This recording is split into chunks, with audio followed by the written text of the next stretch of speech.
Assalamualaikum warahmatullahi wabarakatuh. Perkenalkan, nama saya Abdul Muthalib, NIM 482424038.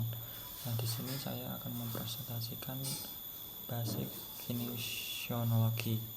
Soal pertama adalah perbedaan pola pertumbuhan neural vs sosmatik dan dampaknya pada teknik dasar RDS.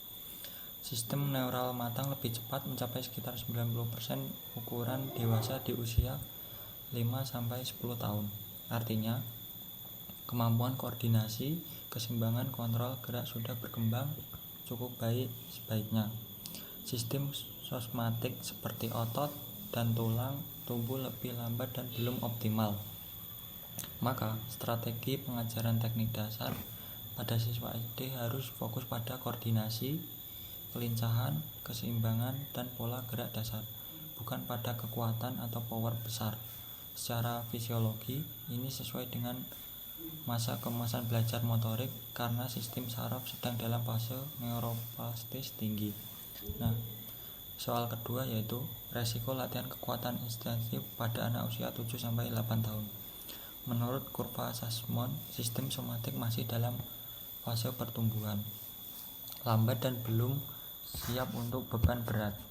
Resiko utamanya plat pelvis tulang belum matang, potensi cedera pertumbuhan, serabut otot belum optimal untuk hipertrofik, latihan intensif dan menjadi tidak efektif.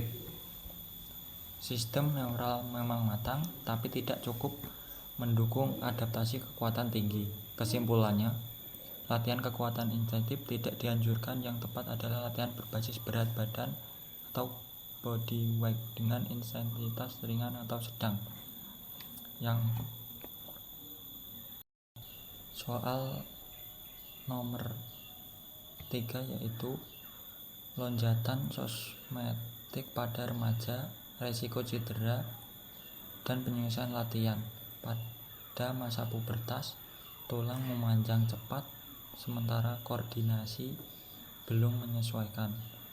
Otot tendon dan ligamen mengalami ketidakseimbangan kekuatan dan fleksibilitas.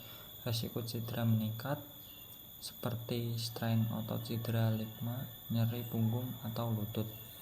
Guru olahraga perlu yang pertama meningkatkan latihan fleksibilitas, yang kedua memperbaiki teknik gerak, selanjutnya ada mengurangi beban pliometrik terlalu berat dan memberikan latihan penguatan bertahap. Fokusnya adalah stabilitas dan teknik, bukan kompetisi berlebihan.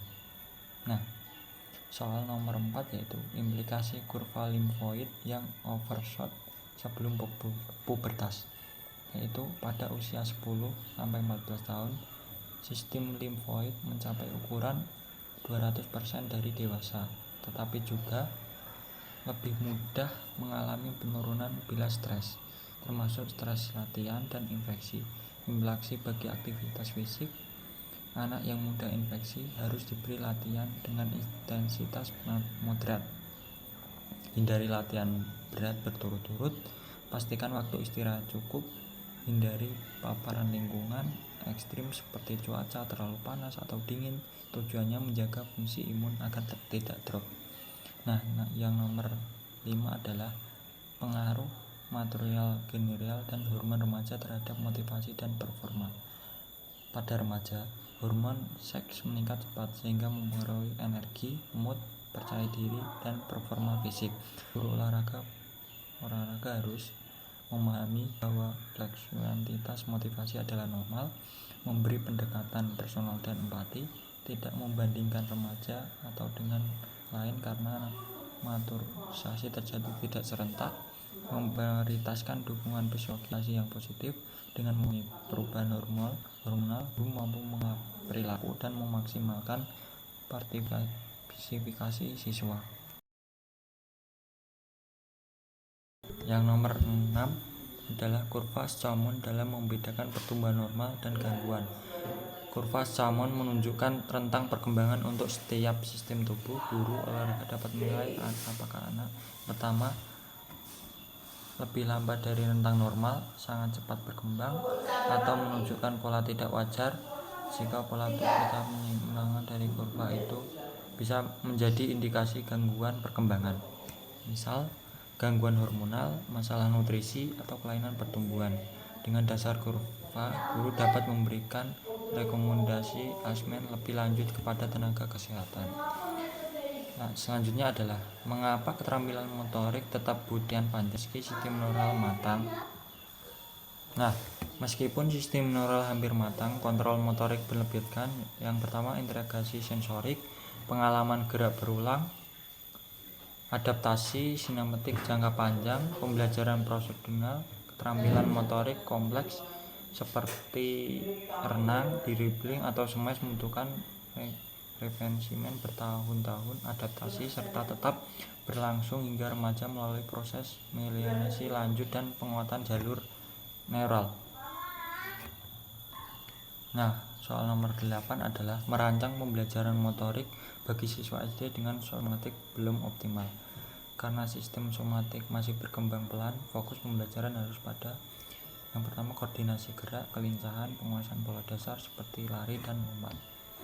Nomor 9 adalah kurva Stroman menunjukkan bahwa puncak perkembangan kemampuan tertentu tidak terjadi bersamaan. Bagaimana pemahaman ini dapat membantu Anda menghindari bias dalam penilaian kemampuan siswa? Jawabannya adalah kurva Stroman membantu menghindari bias karena menunjukkan bahwa setiap sistem tubuh berkembang pada waktu berbeda. Dengan memahami ini, guru tidak menilai siswa hanya dari performa fisik saat ini, tetapi berdasarkan tahap perkembangan, progres, dan usaha, bukan membandingkan anak yang pertumbuhan fisiknya belum sama.